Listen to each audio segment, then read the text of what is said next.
और अल्तमश गाजी साहब के चचा डॉक्टर इरशाद अहमद साहब, जो हम समझते हैं कि इस इलाके के लिए बिल्कुल कोई अनजान नहीं है, एक जाना पहचाना चेहरा है। ताजपुर में वो प्रैक्टिस करते हैं। डॉक्टर इरशाद अहमद साहब से गुजारिश करता हूँ कि वो आएँ और अपनी कीमती बातों से हम लोगों को नवाजें।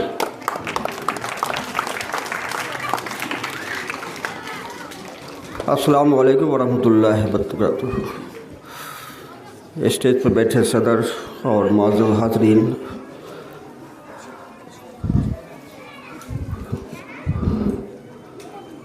अरूजे आदम खाकी से अंजुम सा में जाते हैं, कहीं टूटा हुआ तारा महे कामिल हो जाए बन जाए।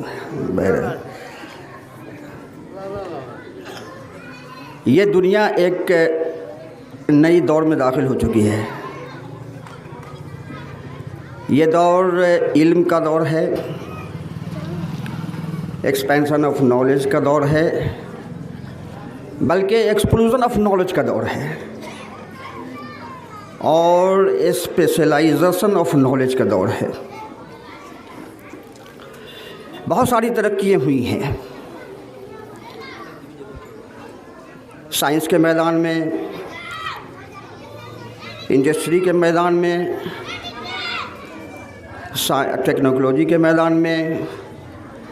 गो के हर सूबे हयात में इस कदर तरक्की हुई है, इस कदर तरक्की हुई है कि एक आदमी सोच कर के हैरान हो जाता है।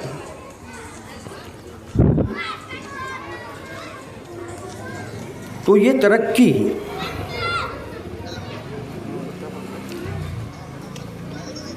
बिल्कुल, हम लोग डिजिटल दौर में पहुंच चुके हैं। सारी दुनिया हमारे उंगली के इशारे पर चल रही है और एक इशारे पर आप दुनिया को अपने सामने कर सकते हैं। इस दौर से हम गुजर रहे हैं।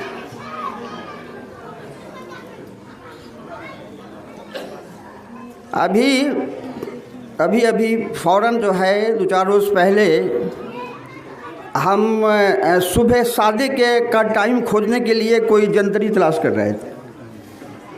हमारी छोटी बच्ची है, उसने कहा कि अभी क्या, हमने कहा भाई सुबह सादिक का वक्त क्या है।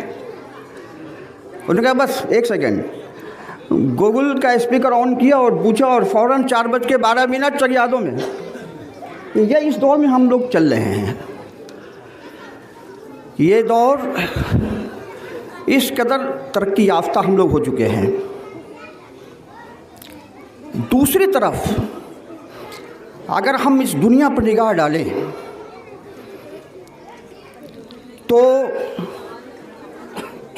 करप्शन के बदतरीन दौर से हम लोग गुजर रहे हैं।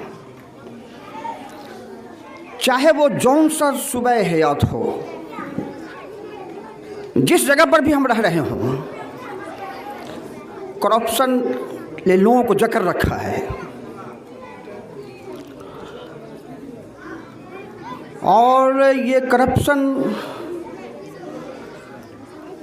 एक दूसरे की हक तलफी, खून रेजियाँ, इक़्तिदार के लिए जंग, एक दूसरे को नीचा दिखाने की कोशिशें, एक दूसरे को माल हड़प कर जाने की कोशिशें, ये सारी चीज़ें जो है वो तनज़्ज़ुल की दौर से इस कदर हम लोग गुज़र रहे हैं। दुनिया के ग्लोब पर अगर कोई कार्टूनिस्ट अगर कोई कार्टून बना सकता है तो वो इस तरह होगा कि ग्लोब पर एक मतलब कि जम गफ़ीर होगा इंसानों का, हर आदमी के हाथ में कालिक होगा और हर आदमी एक दूसरे के चेहरे पर कालिक तोप रहा होगा। ये कार्टून बन सकता है इस दुनिया का। एक दूसरा कार्टून ये भी बन सकता है कि एक जम गफ़ीर है, हर आदमी का हाथ एक दूसरे के पॉकेट में है।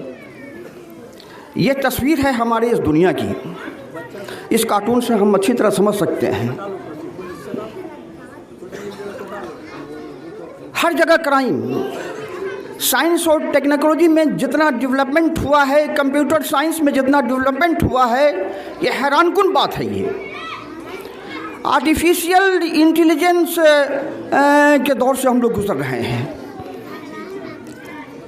सेकंड के कितने कम से कम हिस्से में हमारा मामला सॉल्व हो जा रहा है। लेकिन उसी तरह जो साइबर क्राइम है उसी तरह वो डेवलप भी कर रहा है, और हम दिन रात उस क्राइम से परेशान बने हुए हैं। इसकी वजह क्या है? आप जिस सूबे में भी हो या आप घर में ही हो, आप अपने वालिद की बात मानते हैं, अहकाम मानते हैं, उसके हुक्म पर चलते हैं। आप किसी ऑफिस में हैं तो आपसे जो हेड है उसकी और बात मानते हैं। आप किसी बड़े मतलब के सूबे में अगर हैं तो आपसे भी ऊपर है जिसकी बात आपको मानना पड़ता है। सब कुछ है। ये बच्चा अभी मतलब यह है कि एक बड़े पोस्ट पर फाइज होगा, इसके ऊपर भी कुछ होगा, उसकी बात ये भी मानेंगे, उसके हुक्म पर चलेंगे। लेकिन जो अहकमुल हाकिमीन है, दरअसल उसकी बात को हम लोगों ने मानना छोड़ दिया है। वजह यह है कि हमारे अंदर करप्शन भर गया है। हम अगर अपने उस क्रिएटर की तरफ ध्यान दें और खालिक कायनात पर गौर व फिक्र करें और उसके काम की अगर पाबंदी अगर हम करने लगें तो ये सारे करप्शन दूर हो जाएंगे। किसी को एक दूसरे की शिकायत नहीं रहेगी। और यहाँ चूँकि इंसान की हैसियत से हम लोग सब हैं, सबका खालिक तो वो है, उसने कुछ हुक्म तो सुनाया होगा, उसने यूं ही हमको पैदा करके छोड़ तो नहीं दिया होगा। तो ज़रा इसके मुताले की ज़रूरत है।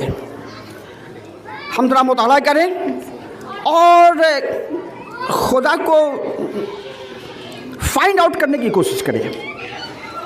और जब हम इसको फाइंड आउट कर लेंगे तो यकीनन हम उसके अहकामात हम तक कैसे पहुंचते हैं वो भी हमको जानने की तमन्ना होगी, फिक्र होगी। और इस तरह से जो है, जो उसने गाइडलाइन दिया है इंसान को ज़िंदगी बसर करने का, एक निज़ाम हयात, उसके मुताबिक अगर हमारा अमल शुरू हो जाए तो हमारी ये सारी तरक्कियाँ से चार चांद लग जाएंगी, हमारे मुल्क में भी, हमारे समाज में भी, हमारे ख़ानदान में भी। तो इस कमी को समझने की ज़रूरत है। इतनी तरक्कियां हमने की हैं लेकिन उसके बाद इतना करप्शन क्यों है, इसको समझने की ज़रूरत है। तो इसको समझने के लिए दरअसल आपको अपने खालिक से जुड़ना होगा, अपने क्रिएटर से जुड़ना होगा। इन्हीं चंद बातों से, इसी हिदायत के साथ हम अपनी बात को ख़त्म करते हैं। अल्लाह से दुआ है कि अल्लाह किसी के दिल में ये बात उतार दे। व आखिर दावना अल्हम्दुलिल्लाहि रब्बिल आलमीन।